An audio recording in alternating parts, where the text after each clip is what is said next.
Now, these are the tips for lead auditors.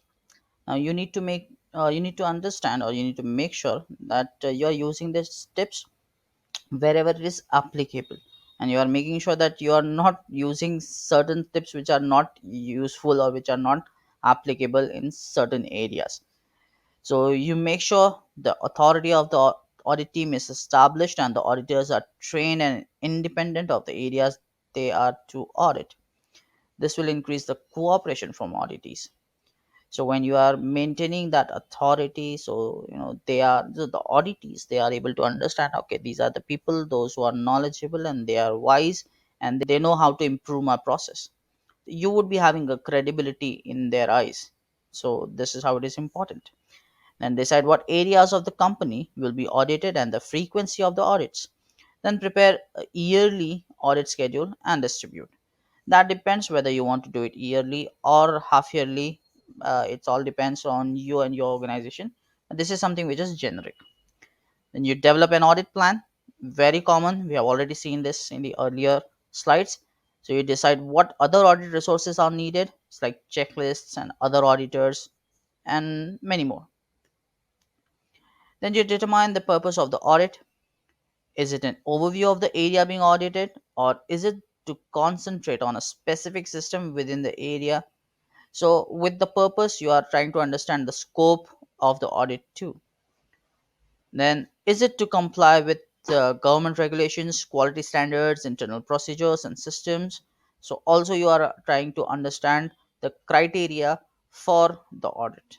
And hold a meeting with the auditors to discuss the plan, purpose, and scope of the audit. Read the documents you will be auditing against, know what they say, develop questions to ask the auditees, conduct an opening meeting with the auditees. Then, during an audit, be professional at all times and avoid being judgmental. It is not going to help you, so you need to make sure that you are asking evidences for every statement which is coming from the auditee, and follow safety procedures, clean room procedures, and all the requirement or required procedures.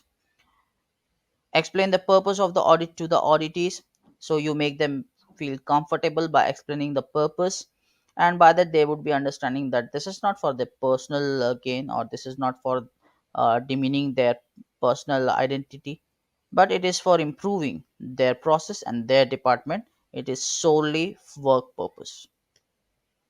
Then answer questions or discuss compliance problems brought to your attention by auditees. Be flexible. If you find a potential problem not within the scope of the audit, evaluate the potential risks of the problem if left unaddressed. Then encourage honesty with the auditees. Hold an auditors meeting to discuss the closing meeting content. Hold a closing meeting with all audits involved with the audit. First, point out what was done well. Then, second, address the non-conformances and ensure the auditees understand the non-conformance and what part of the standard is not met. Issue the audit report in timely manner. Encourage auditees to decide on the corrective actions. Allow auditees to have input. Will give them ownership in implementing changes. Assist those responsible for completing the corrective actions with setting reasonable deadlines. The correct action deadlines may vary depending on the severity of the nonconformity. Be available and willing to help the auditees. Ask for feedback on how you and your team were perceived. Adjust your approach if necessary. And one last tip, make sure that you are involving everyone in the audit. So you are involving your audit team, everyone, those who are in your audit team, as well as you are asking questions to each and everyone those who are present in the audit as an auditee.